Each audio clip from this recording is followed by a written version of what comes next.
नमस्कार,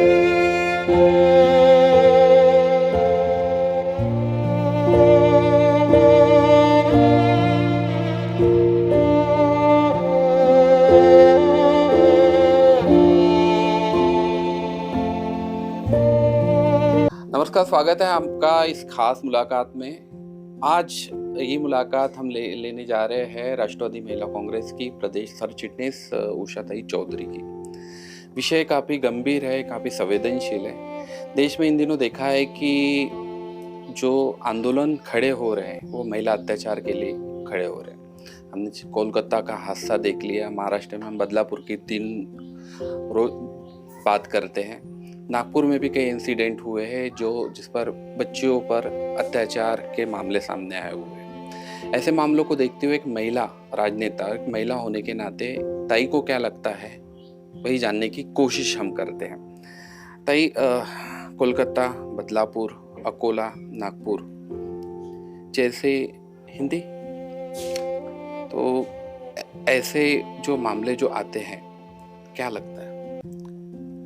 हम आए दिन देख रहे हैं ये 5-10 साल से पूरे देश में जो वातावरण चल रहा है, खास करके महिलाओं के लिए, तो ऐसे देखा जा रहा है कि हर तरफ महिलाएं सुरक्षित नहीं महसूस कर रही है और सुरक्षित नहीं है, क्योंकि आए दिन बलात्कार, ये वो, निर्भया, ऐसे बहुत से केस होते रहे हैं।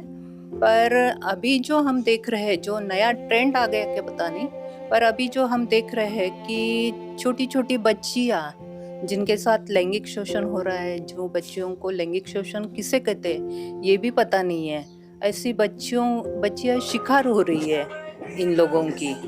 तो ये जो बलात्कारी और जो इस तरह के विकृत मनोवृत्ति के जो लोग हैं, तो ये अचानक से इतने कैसे बढ़ गए, ये बहुत बड़ा क्वेश्चन है और इस पे सोचना चाहिए, खुद गवर्नमेंट ने सोचना चाहिए।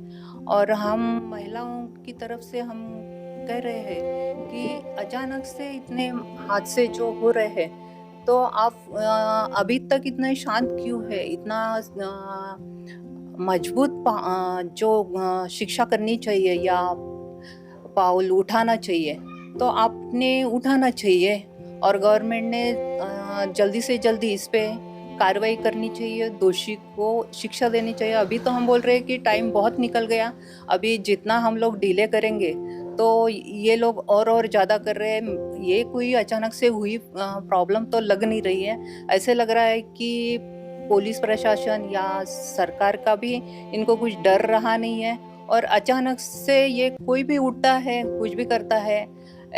ये पागल तो हुए नहीं है, इनकी मनोवृत्ति वगैरह सब ठीक है। इनको लगता है कि महिलाएं, बच्चियां, इनके लिए खेल करने का या कुछ भी कर सकते हैं, ये इनकी मेंटालिटी बन गई, ऐसा समझ में आ रहा है। तो इस पे बहुत बड़ी कठोर इनको शिक्षा देनी चाहिए, कड़ी कदम उठाने चाहिए। और अभी तो टाइम बहुत हो गया फांसी की शिक्षा देने का।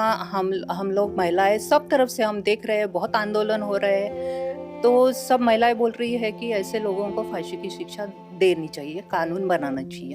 अतीत में लेके जाएंगे, दिल्ली का निर्भया कांड, सबकी तूती बंद हो गई थी, पॉलिटिकली काफ़ी दबाव था, जिस तरह से वो आंदोलन उठा, उसके बाद में अचानक उन आरोपियों को पकड़ते, उनको सजा हो जाती, लेकिन उसके बाद में कई अलर्ट कहीं दिखाई नहीं देता। शायद सरकार कोई भी रही हो, हम किसी सरकार को दोष नहीं देंगे, लेकिन ऐसी जब बातें जब सामने आती है तो कितनी घिन महसूस होती है कि इन सारी चीज़ों को देखते हैं। उसके बाद भी ऐसे जो प्रकार, बदलापुर वाला तो इतना दर्दनाक प्रकार है कि 2-4 साल की जो बच्चियों को स्कूल में ही उनके साथ रेप हो जाता है। जो पीड़ा है वो सारी चीज़ें देख कर, कोलकाता की अगर बात की जाएगी तो कोलकाता में डॉक्टर के साथ अंदर घुस के रेप हो जाता है।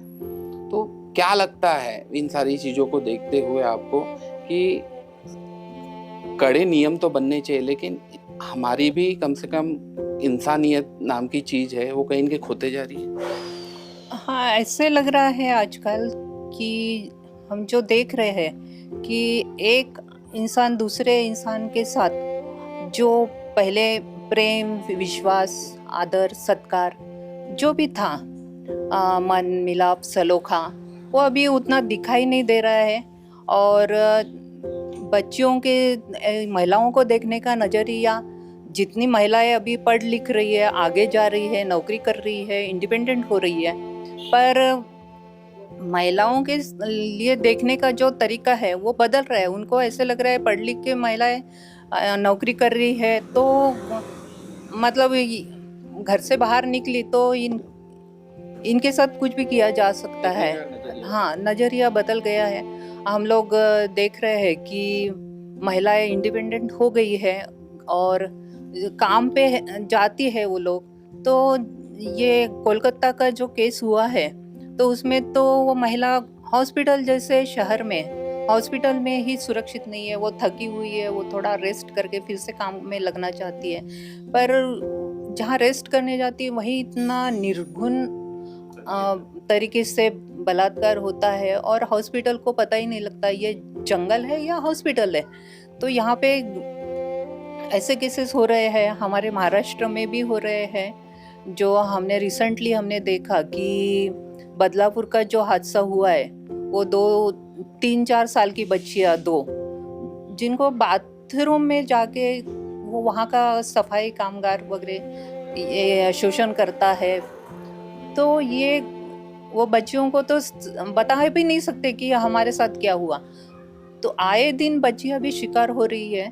तो इस पे कड़क कार्रवाई सरकार कब करने वाली है, ये बहुत बड़ा क्वेश्चन है। और महिलाओं की तरफ से पूरे देश में महिलाओं की तरफ से जोरदार मांग है कि इस पे कानून तो है पर उसकी अमल बजावनी अच्छे से हो नहीं रही है या क्या हो रहा है। जो हमने अजमेर की घटना जो अभी रिजल्ट दिया है तो 32 साल बाद वो केस अभी उसका न्याय दिया है न्यायालय ने। हम उसको गलत नहीं बोल रहे हैं, न्यायालय का न्याय है तो हम उसका सम्मान करते हैं, पर उसको आजन्म कारावास दिया है। पर जो महिलाएं उसकी बड़ी शिकार हुई है वो उनका तो लाइफ खराब हो गया। उनके साथ जो हादसा हुआ परिवार के साथ, उनका दुख दर्द तो कोई भर के दे नहीं सकता। और वो लड़की तो रही नहीं, और ये आदमी जो अभी भी जी रहा है इसके माँ बाप इसको देख रहे हैं, मिल रहे हैं, तो ये तो उसका चल रहा है लाइफ। वो तो वो है ही ना, गलत आदमी है, वो काम धंधा तो करता नहीं है, जेल में बैठ के रोटी खा रहे हैं और इस तरह से जी रहा है, उसको क्या फर्क पड़ रहा है। तो इसमें बदलाव तो होना चाहिए। आप एक राजनीतिक पार्टी से ताल्लुक़ रखती है, एक ऐसी पार्टी है जिन्होंने हमेशा महिलाओं का सम्मान किया, शरद पवार गुट से आती है। जिस तरह से आंदोलन अभी किए जा रहे, क्या मसला आंदोलनों से हल होगा या फिर लोगों के दिलों में पहुंचने तक? नहीं, आंदोलन तो बहुत हुए हैं, हर बार आंदोलन होता है।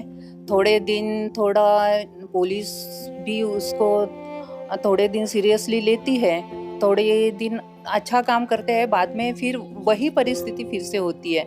तो इससे काम चलने वाला नहीं है आंदोलन से।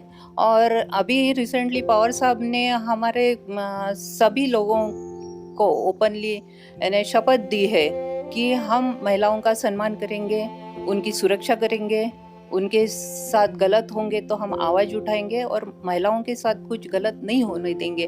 तो ये शपथ हम पूरे देश ने लेनी चाहिए, देश के सब भाइयों ने लेनी चाहिए कि उनके घर में भी बेटियां है, सबके घर में बेटियां है, बहन है, माँ है, बच्ची है। तो ये इतना डिले क्यों हो रहा है और इस तरह का वातावरण क्यों हो रहा है? क्या महिलाएं बाहर निकले नहीं या जाए नहीं, ऑफिस में नहीं जाए, फिर से घर में बैठ जाए क्या? आपने कड़े नियम की बात की, कानून में संशोधन की बात की। इन जैसे जो मामले जब सामने आते हैं, क्या लगता है आपको गृह विभाग या फिर गृह विभाग की जो कार्यप्रणाली है उस पर कहीं न कहीं संदेह आपने खड़ा किया है? कुछ फेरबदल होना चाहिए? हाँ, मुझे तो लगता है कि गृह विभाग जो है वहाँ पे जिस तरह से स्ट्रिक्टली इन लोगों को डर लगना चाहिए उतना डर नहीं रहा, ऐसे लग रहा है। बहुत से अचानक से क्राइम्स तो बहुत बढ़ गए इधर उधर, महिलाओं के साथ ही हो रहा है, ऐसा नहीं है, घर फोड़ियाँ हो रही है, चोरियाँ हो रही है, हर चीज़ हो रही है। तो गृह मंत्रालय भी क्या देख रहा है, क्या चल रहा है, कुछ समझ में नहीं आ रहा है। और बदलापुर की घटना और बहुत से आए दिन रोज इतनी घटनाएं होती है कि हम लोग पढ़ के देख के थक गए, पर सरकार को कुछ समझ में आ रहा है नहीं आ रहा है, और सरकार कब का कदम उठा रही है, हम इंतजार कर रहे हैं। जल्द से जल्द कदम कड़े कदम उठाने चाहिए, ये मांग है हमारी। बहुत बहुत शुक्रिया था हमसे बातचीत करने के लिए। थैंक उषा चौधरी जी थे जो कि शरद पवार गुट से प्रदेश सर चिटनीस है।